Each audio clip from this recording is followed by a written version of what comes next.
All right, a couple things to get started into the math side of things.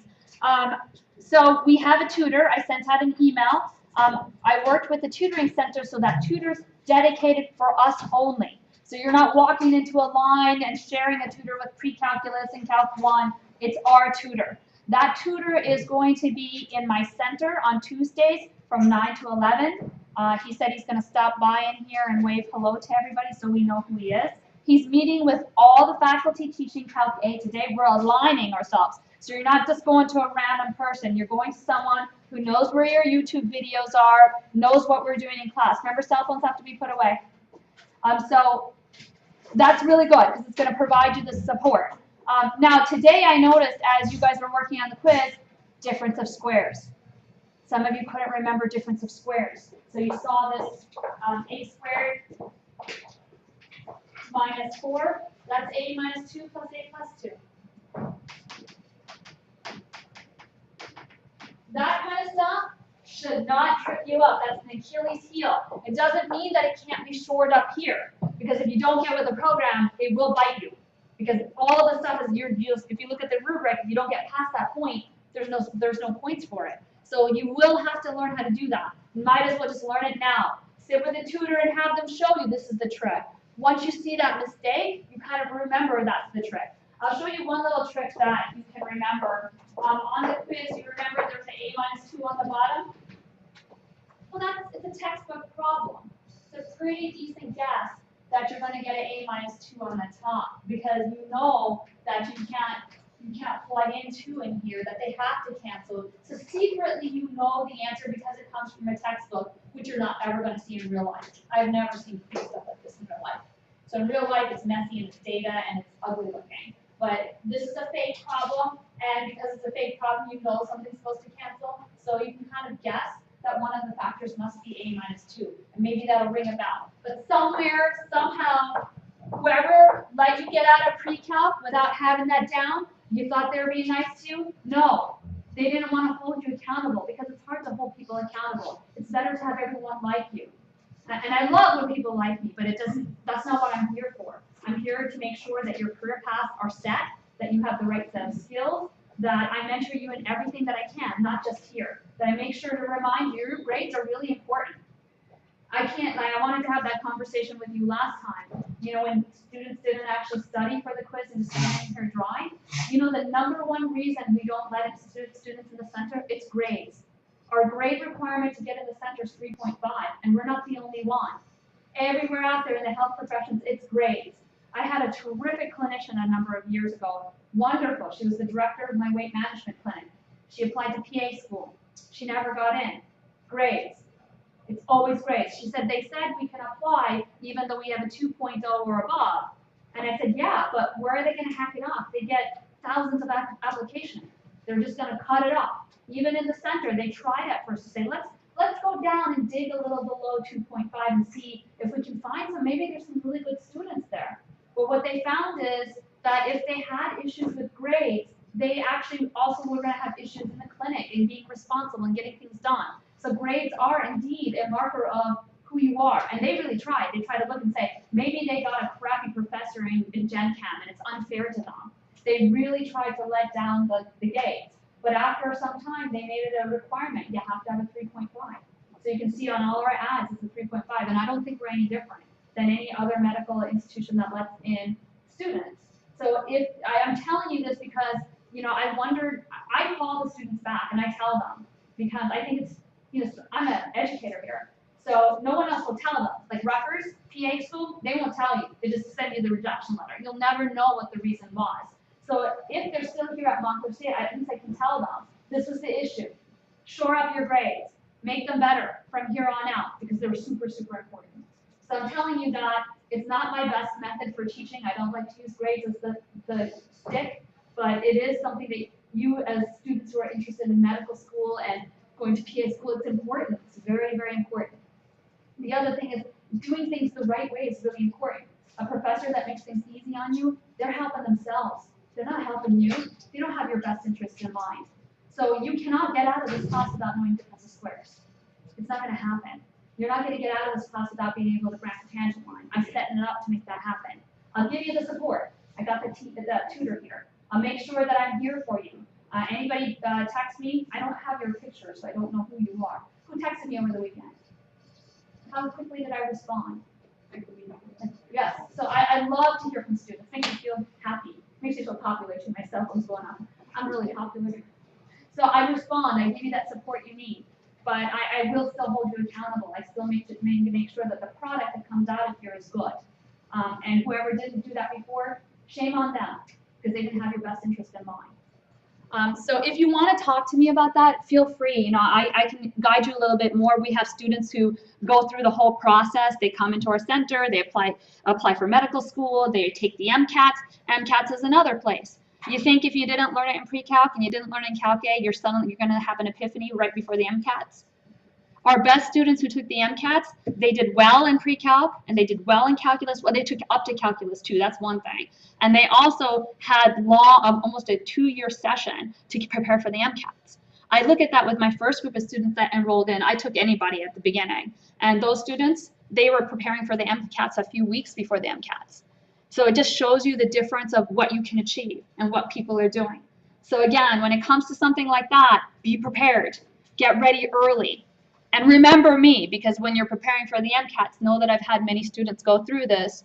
And so if you need to get feedback and advice, I'm there still. I'm just not just a math professor.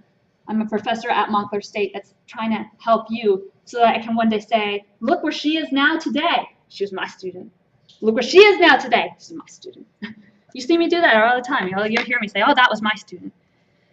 Okay, let me go through a couple things here that'll help, I think. From what I saw on this weekend, from your questions, which I really thank you for. I really encourage you to text me. I think texting is really, I haven't done it as much before, but it's really useful. So what I noticed is that what I'm presenting here in class, it's different than what WebAssign wants you to type in. So I don't put that on my PowerPoint because it takes up so much space. I just look at the question and I just go. So what I'm going to do is I'm going to bring up that VIAL program in here. And show, we'll look at the answers that they have so we can see what it is you have to put in as we're going. Somebody asked me about WebAssign, what it tells me. Do I know that you finished it early? Yes, everything's there. They have it automated so that if you're 24 hours in advance, it scores you on my score sheet as 10% ahead. So it gives you that extra credit. But it tells me when you logged in, when you started it, when you opened it, how often you opened it, how long you opened it for, how long you spent on each problem, what you had for breakfast. It tells me everything. So I have like this full report it gives me. Just so you know that, once in a while someone says, I've been working on this all week. Like, actually, I see that you opened it for the first time today, an hour ago. I can see that. I won't call you on it, but just know that I do see that. Okay, so another thing that I noticed on the weekend, trying to work with someone on graphs, it was really annoying to try to use your graphing calculator. So I'm done. I don't want to use the graphing calculator anymore. If you know how to use your calculator, go ahead. What I think we should use is this site. I use Wolfram Alpha, but my son told me this site Mathway is a lot easier to use. This is the 4x plus 2 and x squared plus 6, that's the question on one of the versions on your quiz that you took today. And I wanted to see if it was the tangent line. So you can see it is. I got it right. It's a miracle sometimes. But it's super easy. You just type in exactly what you think it should be. He told me it was easy, but I was doubtful, but it is really easy. And he was showing me that if you go to basic math or algebra, you can tell it to simplify something like